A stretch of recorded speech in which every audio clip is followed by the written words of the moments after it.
Hello and welcome to B2B Revenue Leaders. I'm your host, Dustin Tizik. Today, I'm joined by Justin Rowe, who is the founder and CMO at Impactable.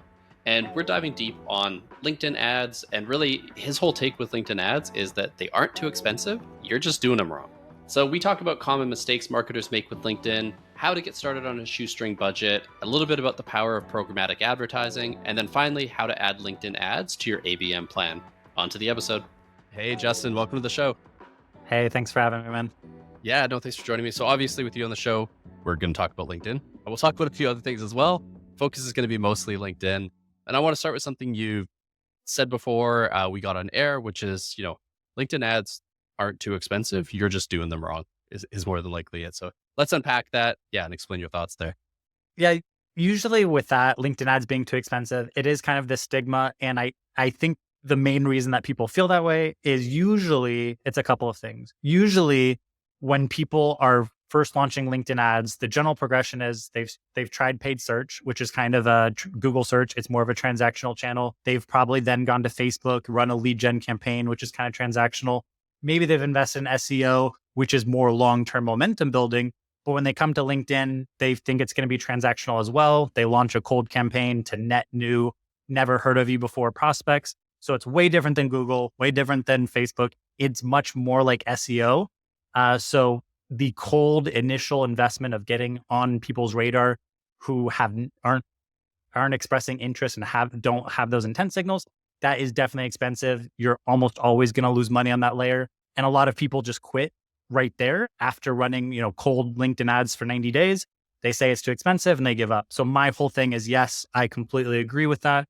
But to me, the whole value is then using LinkedIn retargeting. LinkedIn Insight tag can pick up on all of your website traffic, layer on qualifying filters on top of that to actually clean and qualify your traffic, just retarget the best fit prospects and help squeeze more conversions out of your entire ecosystem. So in that regard, it should definitely be not too expensive, and that, you could even not run LinkedIn cold at all and just start with retargeting. And it would almost be a no-brainer for a lot of companies. Yeah, I mean, that also is a nice, easy transition from Google as well, because a lot of that remarketing traffic that's going to convert might have came from paid search, right? Because they're high intent, didn't want to fill out the form, and then, you can stay in front of them. So I want to talk a little bit too about, common mistakes that are made. And the one I've seen, and I'm sure you have seen this a ton, is people come over, they want that direct conversion. So, they run an ebook campaign, get 1,000 leads, none of them ever respond to an email or do anything, and they pay $5,000 for it and say LinkedIn doesn't work. So what other kind of errors are you seeing when people try to make that transition to LinkedIn? So yeah, I would say that's a good one. So running cold lead gen forms and that being pretty much the whole strategy is a really big mistake that I've seen really mature companies make. And the problem being, like, if you stop and think about it, the people who are filling out forms who have never been to your website probably don't have a great idea of who you are, how established your company is, what you're all about. Like, they're filling out a form because you dangled a checklist in front of them. Like, it makes sense that they're not ready to buy, that they're not ready for the salesperson to call them 5 minutes later, and why that, doesn't actually translate into a ton of pipeline.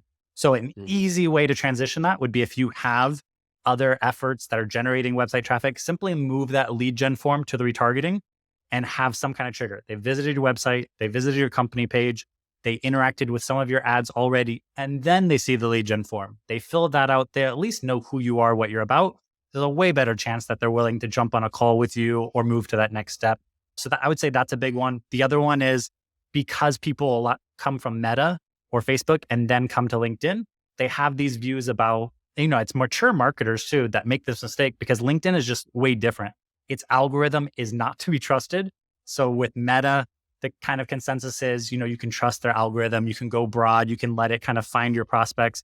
With LinkedIn, you want to do the opposite. You don't want to use audience expansion. You don't want to use LinkedIn Audience Network. You don't want to have its enhanced bidding. You basically don't want to let it trust its own algorithm. You want to use its laser-like filtering. You want to filter your retargeting.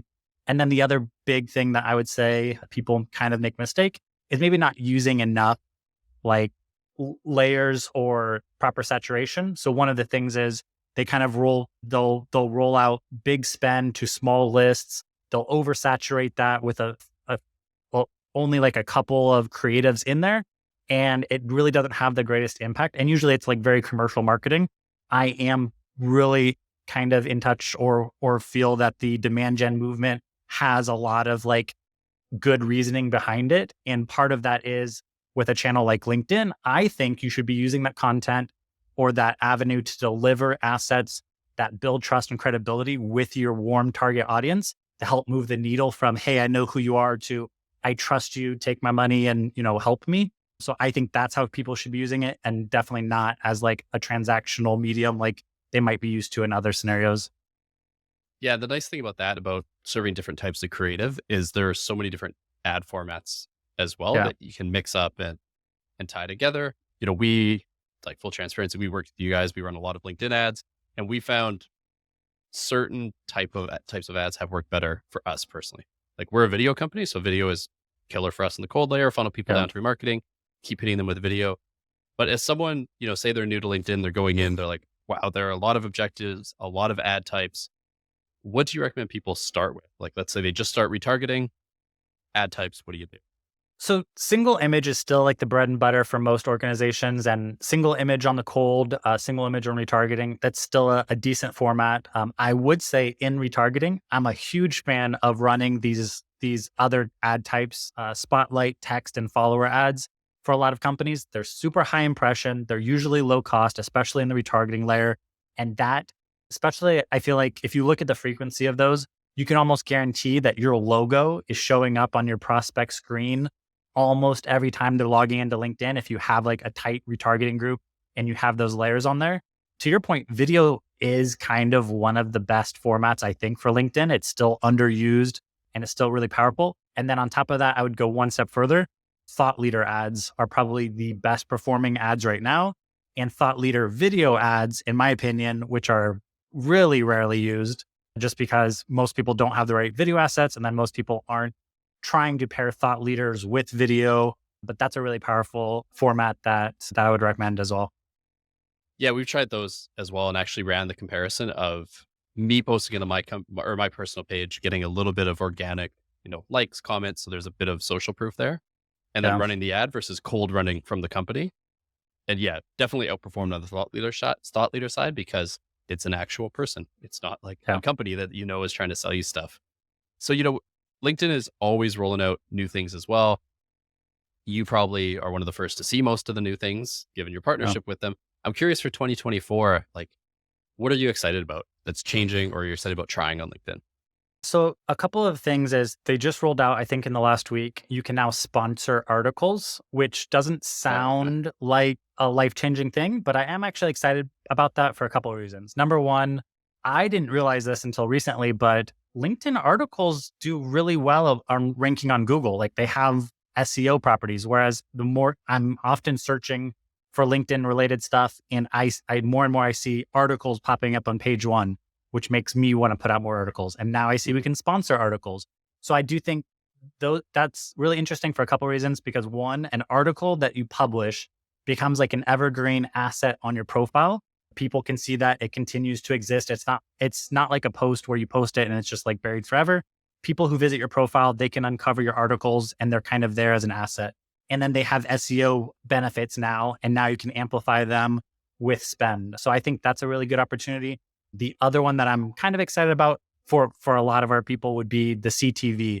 So LinkedIn is going to come out with CTV placements. Now, we just talked about Okay. off air, the Impactable as a newer offering is offering kind of programmatic, which does involve CTV. So I feel like for me personally, I'm not really going to trust like the LinkedIn CTV right away. But for a lot of our smaller companies who maybe like they have Google search and LinkedIn and that's kind of it, and maybe they don't want to spring for like, programmatic or some kind of package there, but they might test a little expansion on CTV. My guess is that CTV will be a way more beneficial extra touch than the LinkedIn Audience Network, which I almost hardly ever use. So I do think that's exciting. And then I still hope that they're replacing lookalike audience with predictive audience. I don't have a lot of faith in that right now, but I am excited by the fact that I hope by the end of 2024, the maturity of that advances. I hope we get to the point where we feel more like Meta, where it's like, okay, I can set my group, I can use LinkedIn predictive audience, and I feel like I'm actually getting targeted people that fit my criteria, and it's not just expanding into the universe for cheap leads. So I do feel like they're making strides in that, and they're giving people a lot more control in like the LinkedIn audience network placements. So I feel like they're moving in the right direction of giving advertisers more control, and we should have more of that by the end of this year. Nice. Yeah, I think those are key ones too. And just part of this is don't trust LinkedIn algorithm yet. Yeah. And see where they can go. Because we've seen similar things. Even if we did the, like the brand guidelines or whatever it's called, and there we can trim the list of where it shows up, still eats all our budget. So it wasn't the right fit. And then one other topic I want to talk about, because it's interesting. We take the approach of using, for the most part, account-based lists, if you think of like outside of our remarketing. And I've seen some comments for you on LinkedIn where that might not be necessarily the best fit for most people. And sometimes LinkedIn native is a better fit for targeting. So curious your thoughts there. Like, how do you decide how to set that up, what route to go? Yeah. So more and more we've been working with, more companies that are wanting to have an ABM heavy focus or introduce an ABM focus into their, overall ecosystem. And so a couple of things that I've noticed that might just be things to keep in mind is I'd be careful, or I'd look at the proportion of budget and the size of the audience. So one thing I've always been big on is the idea of frequency. And so what I see tend to happen is companies load very small lists, and then they kind of have decent sized budgets. And so what happens is the people that are active on LinkedIn from that audience get oversaturated in the first 30 days. And those who are going to convert. And then the rest of the people who are not active, you don't really get too much more out of them over the next 2, 3, 4 months. So a lot of times you'll load the list, you'll see a pop of results. You're like, yes, this ABM approach is working.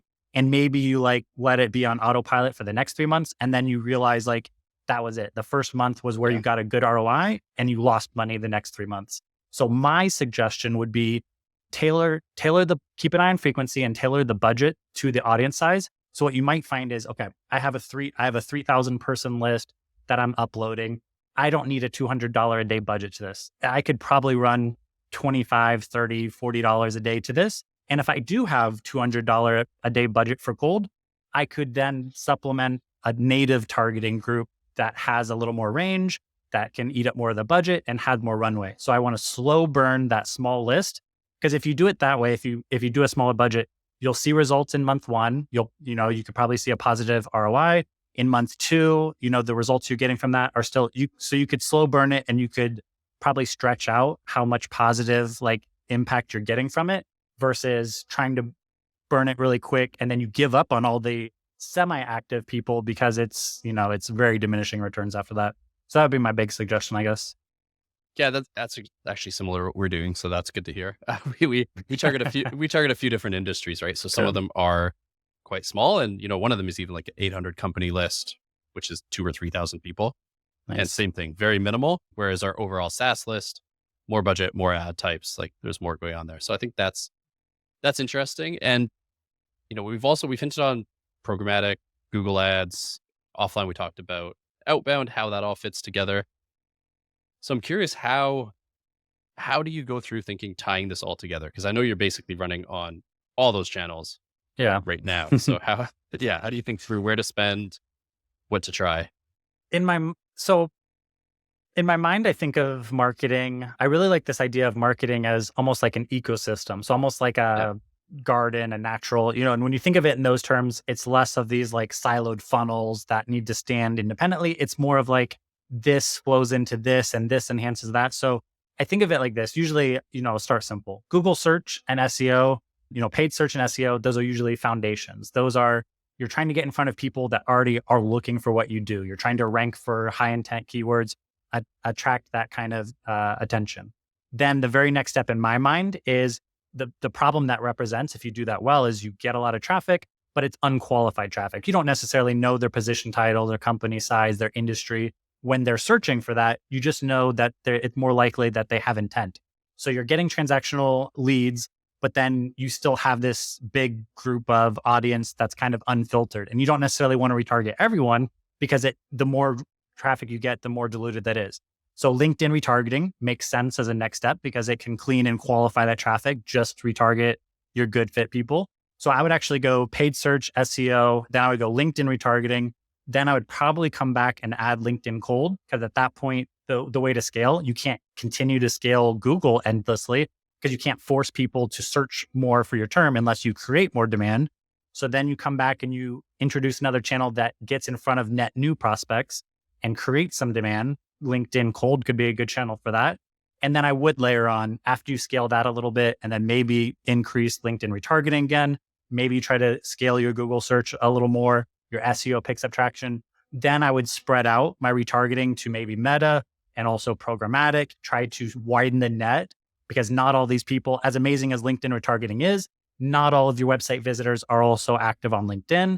So you do want to try to get back in front of those people in Meta and on other touches. Programmatic to me is a really great touch, because that's the you're everywhere kind of vibe. Like if you want to get that approach where people think you're everywhere, I feel like you have to be on like programmatic, because that's CTV, that's display, well, even just the display and the native, like people will think you're following them around the internet. And that's a really helpful way to kind of appear bigger than you are, to build some trust in your prospects' eyes. So that's how I kind of think of, not just what channels I use, but kind of maybe what even order I would lay them out in, and how I think of those like fitting into the ecosystem. And then it's a matter of like, you look at your ecosystem and it grows in different ways. Maybe SEO takes off and now you have all this SEO traffic and it over dilutes your meta. So maybe you want to like narrow down your meta retargeting to like a 30-day window and look for ways to like upload like the list of warm targets and get more targeted retargeting over there. But there's different like evolutions of that, but that's kind of how I think about it. Yeah, I think the ecosystem approach makes a lot of sense. And you're starting to kind of with basically in market, likely to buy type audiences like Google ads.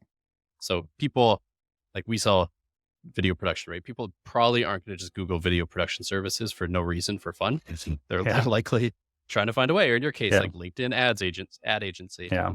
And the approach we've kind of taken on LinkedIn is recognizing the fact I'm not going to be able to track everything, and kind of looking at it from the perspective of, is the right message getting in front of the right people enough times over the course of many, many months, and kind of trusting in that a little bit and drawing those correlations and tracking what we can. CFOs hate that. A lot of CFOs hate that, and it's hard to sell, but curious how you think through that and like the attribution side when it is this kind of complicated ecosystem all tied together. Yeah. And this is a really good subject, because I kind of consider myself like a data nerd or a spreadsheet nerd. And I'm definitely probably the kind of person that was wanting to track every single thing. And then I got to a point though, like I had bought Oribi. I don't know if you heard of that one. Yeah, I remember them. Yeah. I really liked them. They were like expensive. Like when I had them, they were like, I don't know, 500 or 600, which now they have software that's like 800 a month. But I bought that and I was really digging into it. I was really like trying to get attribution. I had Hotjar. I was looking at sessions. I was looking at the heat maps. I was looking at Oribi and clicks. And the more I got into it, the more I realized like it's almost unknowable. I was like, or I would see that it's just a mix. It's like the more I saw like the whole path, I'm like, okay, so it was a Google search. It was 3 LinkedIn ads. It was a Meta ad. It was touch over here. It was an email. And it's like, okay, so I'm reconfirming what I know in my heart, which is like, it's this system. And yes, there's like different elements that do different things. There's intent. There's like the retargeting and filtering. There's, trying to build trust and credibility, and they each have their place. So that it was informative, but it really kind of pushed the idea that you can't know. So since then, I've kind of taken this approach where I take channel attribution very seriously. I try to set up channel attribution. I try to get intent clicks, key page views. I try to get checkpoints like a call booking page and a purchase confirm page or something like that. I try to track as much as I can in the channel. I know the different channels are going to claim the same leads or conversion. So there's going to be overlap. But on a channel level, it is helpful to know what campaigns, what assets seem to be having influence on conversions, even if there's overlap. So I take channel conversion very seriously. I introduce self attribution, where every single call booker has a required field in Calendly. How did you find out about us, or where did you find us? I forget what it is. I take that point very seriously. Like probably when I'm looking at my incoming calls for the month, that's the field I really look at the most, like where are they telling me they came from? And then secondary, I look at my channel attribution to see if that lines up with the message there. And then as a third touch point, occasionally it's more like monthly or quarterly, I do reference software attribution to kind of, and when I say triangulate the truth, so between channel, self, and software, I can have an educated guess of what is working and what is not working. And that's kind of how I think about it. Yeah, we do a similar thing actually, and it gets to the point where I'm never going to have an exact answer, right? It's, I'm seeing it's directionally positive that adding this thing helped because XYZ, and I can kind of tell the story, but I'm not going to be able to tell you it's exactly 3.2% from LinkedIn fully. That's a hard thing to accept. And the interesting thing with self-reported is it's just all over the place. We'll have someone who say it was from Google. I actually see in the software they're from Bing, and then we get on the call and they say, my friend told you about us. Right. So I agree. Trying to triangulate that is a challenge. And the one I'm trying to figure out, and you might not know an answer here, is programmatic, which we talked about a little bit. I am very new to programmatic, and I think a lot of the people listening are, because I think probably it's a bit more popular in the B2C side, honestly, than B2B. Yeah. So do you want to explain maybe a little bit what that is and how you're thinking about using it? So yeah, with programmatic, I agree. It's almost like text ads on LinkedIn. So programmatic, to me, it's comprised of display ads, which I think this is what most people think of. So it's the banners at the top of the website, the horizontal banners. They look like ads, and they're on various websites that you visit. The other one that I really like is native. So these are like embedded into well-known websites that kind of look like they're part of the website. So for example, you go to Forbes.com and then you see this little blurb inside the article about Impactable, but it's a paid placement that's a native ad. Those are really nice if the placements are good. And then there's CTV, where someone could be watching Hallmark. My mom sent me a picture of, she was watching local news or Hallmark, and my face popped up on her TV, and she just thought it was the coolest thing in the world. Cheap, actually inexpensive to do, but it seems impressive to the prospect. And it gives you this idea of being everywhere. The problem being is that these are usually view conversions is what's happening. So they're placed on a prospect screen. There's not a high level of confidence that they saw it, they registered it, that it influenced the next action. But then at some point after that ad was placed on their screen, they did take a conversion action. So programmatic will take credit for the conversion, and you'll be able to see it's a view conversion if you dig into it. So yes, I just had someone kind of bring this point up on one of my posts, and they said text ads and these display ads, they don't work. They're just taking credit for all these conversions. And that's a legitimate thought, because it is really hard to separate, would they have already converted? And so I would say this, in my mind, I will say, I don't try to oversell the power of conversions and show you or oversell the power of programmatic and show you the 100 conversions and try to make you feel like it influenced all those. 90% of those conversions probably would have happened anyway. But I have a firm belief by looking at my data, and I've done a lot of A/B tests where I turned mine off for a month and then turned it back on because I've struggled with that, over the last couple of years as well. And the big thing is, the big question is, how many more leads or conversion events did you get incremental lift from having them on versus having them off? And really the only way to tell that is by kind of saying, turn them off, turn them on. But then that's assuming all else is the same, which is never going to be the case from month to month. So then you really do, you kind of have to. So the other thing I keep coming back to is the placements are quality. Like when I see my ads out in the world, they're on reputable websites that help build trust and credibility. When I hear or someone sends me a screenshot of where our ad appeared, it's almost always on a reputable website that builds trust and credibility. And the over-reporting of conversions, it does tell me one thing. The placements, they are getting in front of our prospects, and they're getting almost 100% of the time, our prospects are getting ads placed in front of them before they convert. So I also have to believe that they have really wide coverage, and that if I believe in the quality of the placements, I have to believe that it influences a handful of conversions that wouldn't have happened, even though the majority of them would.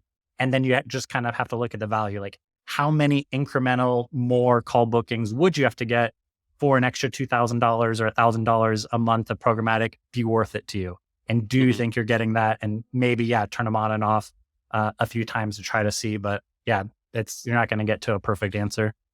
Yeah, I mean, it's more art than science sometimes with that, and you kind of just got to accept that. I mean, the anecdotal thing is, I don't know how many times I've seen an ad or heard about a company and then just forgot about them, and then I get hit with a programmatic ad or Google display ad or whatever, and it triggers that like, oh yeah, I meant to look into that. I go Google them. So I think most buyers have that behavior. It is just the faith, and probably, like you said, don't blow all your budget on programmatic, but view it maybe as that cherry on top to bring in that incremental lift.